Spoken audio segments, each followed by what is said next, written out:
Bharatiya Janata party के प्रदेश अध्यक्ष के नाते लगातार मेरा प्रवास चलता रहता है और उसी सिलसिले में आज मैं अपने पदाधिकारियों के साथ नालंदा ज़िले की बैठक कर रहा हूँ। और दिसंबर में हम यहाँ पर बूथ अध्यक्षों का एक बड़ा सम्मेलन करने जा रहे हैं। पूरे बिहार में प्रत्येक ज़िले में कार्यक्रम हो रहा है और उसी के तहत पूर्णिया में, छपरा में, भोजपुर में कार्यक्रम हुआ था। उसी प्रकार का एक कार्यक्रम नालंदा ज़िले में भी इस वर्ष ही होगा और माननीय गृह मंत्री जी उस बूथ अध्यक्षों के सम्मेलन में स्वयं उपस्थित रहेंगे। भारतीय जनता पार्टी लगातार अपने लक्ष्य की ओर आगे बढ़ रही है और हम कार्यकर्ताओं की बैठक लगातार करते हैं। उसी के तहत गृह मंत्री जी नालंदा भी आएंगे और यहाँ पे आकर के पार्टी के सभी बूथ अध्यक्षों के साथ उनकी बैठक होने वाली है। जो कुछ भी नालंदा में विगत दिनों में हो रहा है वह बहुत ही दुखद है।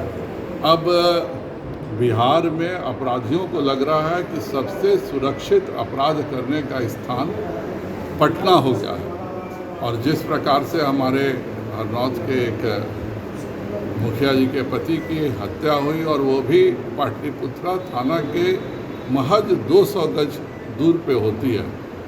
पूरा मोहल्ला इकट्ठा हो जाता है पर 200 गज पुलिस को जाने में 40 मिनट लगते हैं। अगर पूरे बिहार में कहीं ट्रेन में डकैती हो रही है तो अपराधी सबसे सुरक्षित यही समझते हैं कि वो पटना स्टेशन से जाकर के तब अपराध करें। इस तरह की जो घटनाएं बढ़ी हैं वह बहुत ही दुखद हैं। भारतीय जनता पार्टी एक ही लक्ष्य पर काम कर रही है कि 2024 में हम 36 से ज़्यादा लोकसभा सीट हर हालत में जीतेंगे और उन जीती हुई सीटों में निश्चित तौर पर नालंदा के मेरे कार्यकर्ताओं का उत्साह देकर मैं निश्चित तौर पर कह सकता हूँ कि 2024 के चुनाव में नालंदा लोकसभा से भारतीय जनता पार्टी रिकॉर्ड मतों से जीतेगी। भाजपा के साथ पुनः उनका गठबंधन ऐतिहासिक रूप से कुछ समाजवादी नेताओं का यह चरित्र रहा है कि जब जिसके साथ रहते हैं उसकी जड़ें खोदने का काम करते हैं और जो उनके विरोधी होते हैं उनको मदद पहुंचाने का काम करते हैं। यह बात मैं प्रदेश अध्यक्ष के तौर पर 19 जून को लिखा था, वह उस समय भी सच था।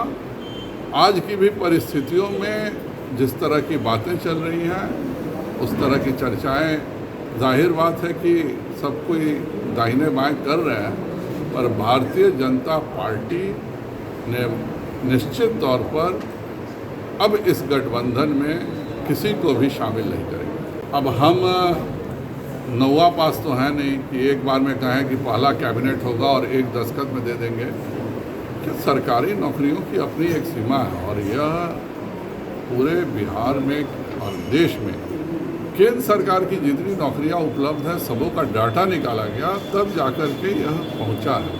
पर हमने मुद्रा लोन के माध्यम से, हमने PMEGP के माध्यम से, हमने एम्प्लॉय प्रोविडेंट फंड के माध्यम से करोड़ों लोगों को रोजगार के अवसर दिए हैं, चाहे वह PLI हो। और यह डाटा कोई छुपा हुआ डाटा नहीं है।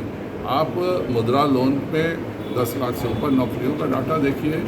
जो लोग पहले प्रोविडेंट फंड में पैसे जमा नहीं करते थे, जाहिर बात है आपको नौकरी मिलेगी तभी आप एम्प्लॉय प्रोविडेंट फंड में पैसे जमा कीजिएगा। 2014 के बाद यह जो नए EPF में करोड़ों नए लोग जुड़े हैं यह बताता है कि भारत सरकार ने कितने ज़्यादा रोजगार के अवसर पूरे भारतवर्ष में दिए।